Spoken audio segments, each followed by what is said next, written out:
കൂരിയായിലെത്തിയ Ernakulam Angamaly major അതിരൂപതയിലെ ഒരു വിശ്വാസിയുടെ അനുഭവക്കുറിപ്പ്. നിലവിൽ എറണാകുളം അങ്കമാലി അതിരൂപതയിൽ സംഭവിക്കുന്ന പ്രശ്നങ്ങളുടെ തല എന്ന് പറയുന്നത് മേജർ ആർച്ച് ബിഷപ്പും മെത്രാന്മാരും ക്രിമിനൽ കൂരിയായും ആണ് എന്നത് എല്ലാ വിശ്വാസികൾക്കും അറിയാവുന്ന വസ്തുതയാണ്. ഒരു കാലം വരെ ആർക്കും സ്വാതന്ത്ര്യത്തോടെ കയറി ചെല്ലാവുന്ന ഒരിടമായിരുന്നു അതിരൂപത അരമന. തങ്ങളുടെ വ്യക്തിപരമായ ആവശ്യങ്ങൾക്കും ഇടവകയുടെ ആവശ്യങ്ങൾക്കും ഫൊറോനയുടെ ആവശ്യങ്ങൾക്കും വേണ്ടി ഏതു സമയത്തും അവിടെ വാതായനങ്ങൾ തുറന്നു കിടക്കുകയായിരുന്നു. പുഞ്ചിരി നിറഞ്ഞ മുഖവുമായി അവിടെ എത്തിയിരുന്നവരെ സ്വീകരിക്കുവാൻ അഭിവന്യ പിതാക്കന്മാർ ഉണ്ടായിരുന്ന ഒരു സുവർണ കാലഘട്ടം. അവിടെ എത്തിയിരുന്നവരുടെ മനസ്സും ഹൃദയവും ഉദരവും നിറച്ച് സന്തോഷമാക്കിയിട്ടേ പിതാക്കന്മാരും അച്ഛന്മാരും സിസ്റ്റേഴ്സും പറഞ്ഞയച്ചിരുന്നുള്ളൂ. ഈ അതിരൂപതയിലെ അച്ഛന്മാരുടെ മാത്രമല്ല, വിശ്വാസികൾ എല്ലാവരുടെയും സ്വന്തം ഭവനം പോലെയായിരുന്നു ആ അരമന. വിശുദ്ധനായ ജോൺ പോൾ രണ്ടാമൻ മാർപ്പാപ്പ വരെ താമസിച്ച സ്ഥലം. എന്നാൽ ഇപ്പോൾ അത് വെറുമൊരു കെട്ടിടം മാത്രം എന്ന് പറയാനും സാധിക്കുന്നുള്ളൂ. എങ്ങും അന്ധകാരം, ആരും പുഞ്ചിരിക്കുന്നില്ല. എട്ടുകാലികൾക്ക് വല നെയ്യാൻ സ്ഥലമില്ലല്ലോ എന്ന ദുഃഖമില്ല. വാതായനങ്ങളെല്ലാം അടഞ്ഞുകിടക്കുന്നു. മലിനമായ വായു തങ്ങി നിൽക്കുന്നു. ഗേറ്റുകളെല്ലാം ഭദ്രമായി ചങ്ങലകൾ കൊണ്ട് പൂട്ടിയിരിക്കുന്നു. പോലീസ് സേന അകത്തു പ്രവേശനമില്ലെങ്കിലും അവരുടെ കണ്ണുകൾ ക്യാമ്പിലല്ല, കെട്ടിടത്തിലെ അന്ധകാരത്തിൽ കഴിയുന്ന വ്യക്തികളിലേക്കാണ്. പ്രകാശം അകത്തു കയറാതെ നോക്കുക എന്ന ഉത്തരവാദിത്തം പോലീസ് ഇപ്പോഴും ചെയ്യുന്നുണ്ട്. കെട്ടിടത്തിനുള്ളിൽ താമസിക്കുന്നവർ പ്രകാശത്തെ വെറുക്കുന്നു. വെളിച്ചത്ത് വരാൻ അവർ താല്പര്യപ്പെടുന്നില്ല. ആവശ്യങ്ങൾക്കായി അരമനയിലെത്തുന്നവർ ചോദ്യം ചെയ്യലിന് വിധേയരാകുന്നു. അഴിക്കുള്ളിലേക്ക് കയറുമ്പോൾ ഉണ്ടാകുന്ന ഒരു ഭയം അവരുടെ കണ്ണുകളിലുണ്ട്. കയറിയാൽ തിരിച്ചിറങ്ങുവാൻ പറ്റുമോ എന്ന സംശയവും ഉണ്ട് താനും.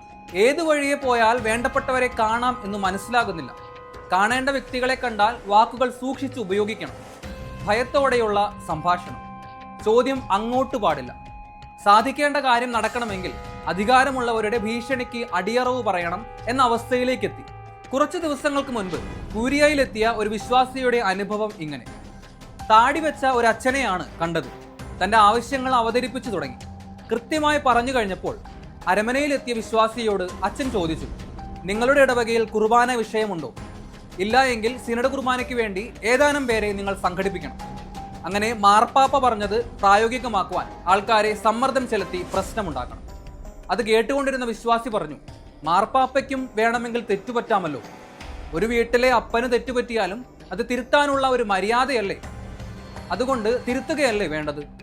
ഉടനെ തന്നെ കൂരിയായിലിരിക്കുന്ന താടി വെച്ച അച്ഛൻ പറഞ്ഞു, അങ്ങനെയാണെങ്കിൽ താങ്കളുടെ അപേക്ഷ ഇവിടെ ഇരിക്കട്ടെ, ഞങ്ങൾ വിഷയം നന്നായി പഠിക്കട്ടെ, എന്നിട്ട് പറയാം.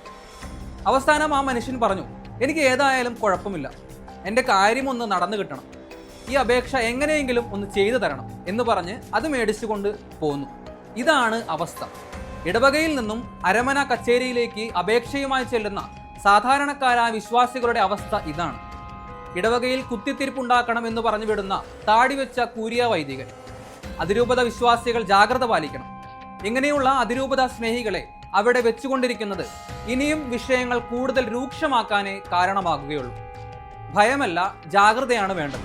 എറണാകുളം അങ്കമാലി അതിരൂപത തന്റെ പഴയ മഹത്വത്തിലേക്കും ആനന്ദത്തിലേക്കും തിരിച്ചു വരുന്ന കാലത്തിനായി ഒരുമിച്ച് പോരാടാം. തിന്മയുടെ അന്ധകാര ശക്തികൾക്കെതിരെ ഈശോയുടെ തിരുഹൃദയം ജ്വലിക്കുന്നു.